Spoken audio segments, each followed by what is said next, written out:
Hello and thank you for clicking on this video. I am Tutor Nathan and as always, your virtual personal English tutor. In this video we will be learning all about infinitives from how to form them to all the different types there are. I'd also like to introduce a new member to the Tutor Nathan team, Drama Queen. Hello, I will pop in every now and again to make sure that Tutor Nathan behaves himself and doesn't forget anything. See, as I was telling you before, you need me. Anyways, as I was saying, we will find out about Infinitives, and don't forget the subscriber bit, you really should tell them about it. If you could please be so kind as to help me get to 100 subscribers by hitting or tapping the subscribe button so Drama Queen won't have a cow, I would greatly appreciate it. If not, tapping the like button will be appreciated and go a long way too. So with all that out of the way, I hope you learned something in this video and stick around to the end. What is an infinitive exactly? Well, a simple definition of an infinitive is a verb that can be used as a noun, adjective, or adverb. Do not forget this, that infinitive may be the subject, direct object, adjective, adverb, or subject complement in a sentence. Now let's take a look at the samples below. In the first example, I wanted to drive home.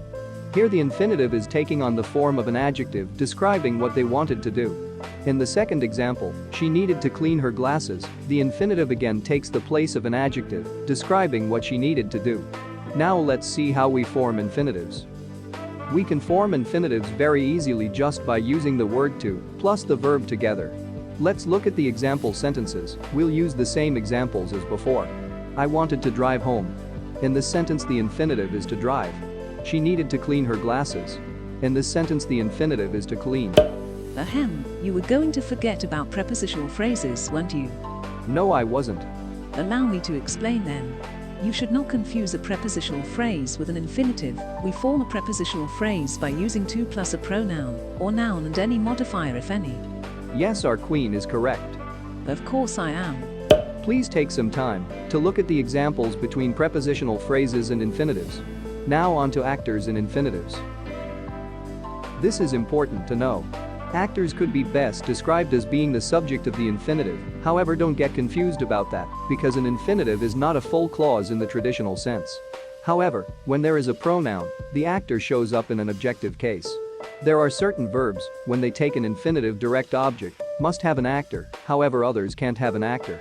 We will describe more in the tables below.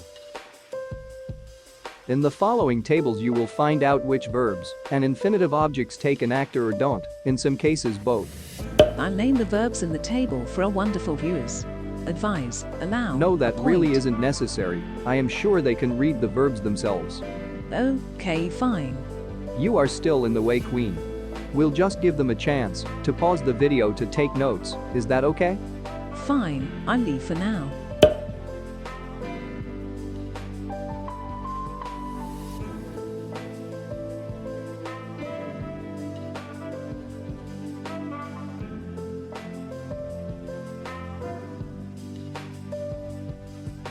Now we are on to passive infinitives, and just like in the regular passive voice, the subject of the verb receives the action instead of doing it. We can form the passive infinitive by to plus be plus past participle. Don't forget to tell them about when you use modal verbs, that you do not place to between the modal verb and the infinitive verb. Also, don't forget to tell them about the link to review the passive voice. Okay, very well, Your Majesty. You're welcome. The link for the passive voice will either be in the description below or in the pinned comment. Now getting back to the passive voice, you can see in the example sentences that the subject was receiving something instead of doing it. I hope this clears things up. Moving on to continuous infinitives now. You can also use the continuous tense when talking about the infinitive. Here we use it to indicate that there is an ongoing action, just like in any continuous tense. The way we form these infinitives is by to plus be plus present participle. You were going to forget to tell them about using modal verbs again, weren't you? Anyways, if you do use modal verbs in the continuous, you do not place to in between the modal and infinitive. No, actually I was just getting to mention the modals when you interrupted. Well, if you were going to be like that. As the queen was saying, you don't have to use to if you use modal verbs. Now as you can see in the sentences, we use the present participle with to and be, but in the second sentence, we do not use to. We use split infinitives when a word or a few words gets in between to and the infinitive. We try to avoid this when we are writing formally. Such as writing to your queen. Yes, such as writing to our queen. If you can try, however, rewrite your sentence if it has a split infinitive so that it is acceptable, as you can see in the examples below. Do you need to add anything else, Your Majesty? No, that's about it. Let's get to the exit screen. Yes, indeed, let's get to the exit screen. If you made it to the end, thank you from me and Drama Queen. If you enjoyed this video, please consider subscribing to my channel for more videos and hitting that notification bell so you know when I upload a new video. Anything else you want to add, Queen? Please like this video, it will help our little channel out a lot. And with that, we hope you have a great day.